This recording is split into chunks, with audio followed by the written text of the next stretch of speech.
There's the MSNBC host that's totally stunned because he had a guest on the show that had been all about impeach. He'd been an impeachment witness, right, in the impeachment trial for Donald Trump. He was all about getting rid of Trump.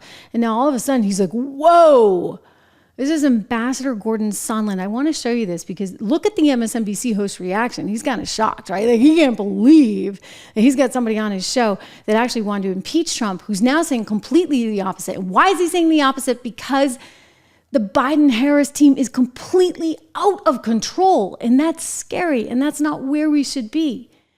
This came out last week. I wish I had shown it to you last week. We just had so much news coming our way, but it's important for you to see, especially in the context of what's going on with Letitia James, what's going on with Jack Smith. Let's take a look. This is Gordon Sondland. He's on MSNBC with Ari Melber here. Listen. A no for you after that. Why was it important for you to say no more Trump because of his January 6th conduct, and do you stand by that? No, I don't stand by it, and I'll tell you why.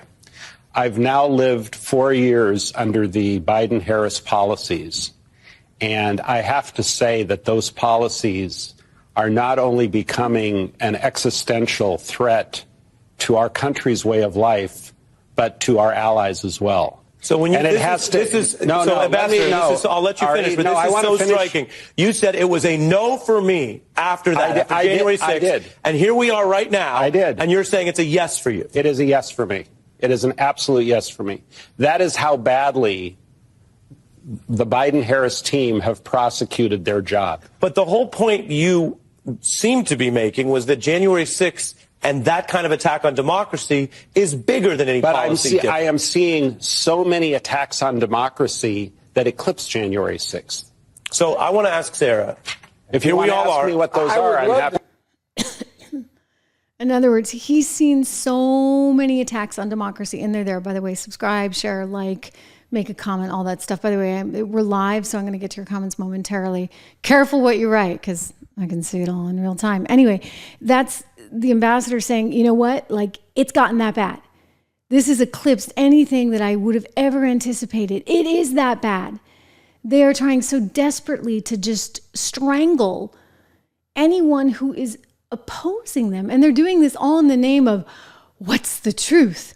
You know, it used to be, one of the reasons I got into this profession to begin with, it used to be that the press would hold the establishment accountable.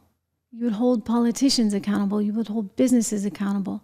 You stood for something. You stood for what was right and wrong. You stood for the truth. I stand for all of that. And I look at what's going on in the media today, and I'm truly stunned. I get it. It's a big business.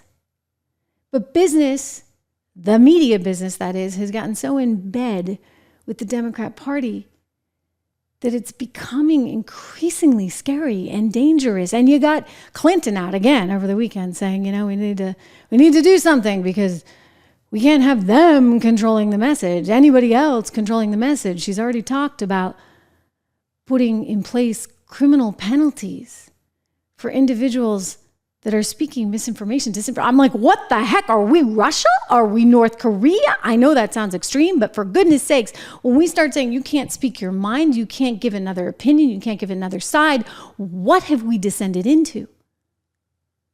They don't care. They just want to be in charge. And Donald Trump threatens their ability to be in charge. And so they're going after him with everything they got. I mean, consider Jack Smith. You know, he came out with that new impeachment thing the other day. They unsealed it 30 days before the election. I'm like, for goodness sakes, don't they actually have some rules? Like, you know, you're not supposed to do this 60 days before. Doesn't bother him one single bit. I mean, it really is now bordering on election interference, because I'll tell you one thing, they could have done this earlier. They could have timed it differently. Instead, they timed it specifically until now. But the funny thing happened on the way to the forum. No one cares because it has become nothing but noise, more noise, more noise. You're like, oh, it's the little boy who cried wolf. Jack Smith, how many cases have you got? I can't even keep track. I say to my team, I'm like, wait, what's this? What's this? I mean, you got Letitia, you got Alvin, you got Fanny, you got Jackie Boy.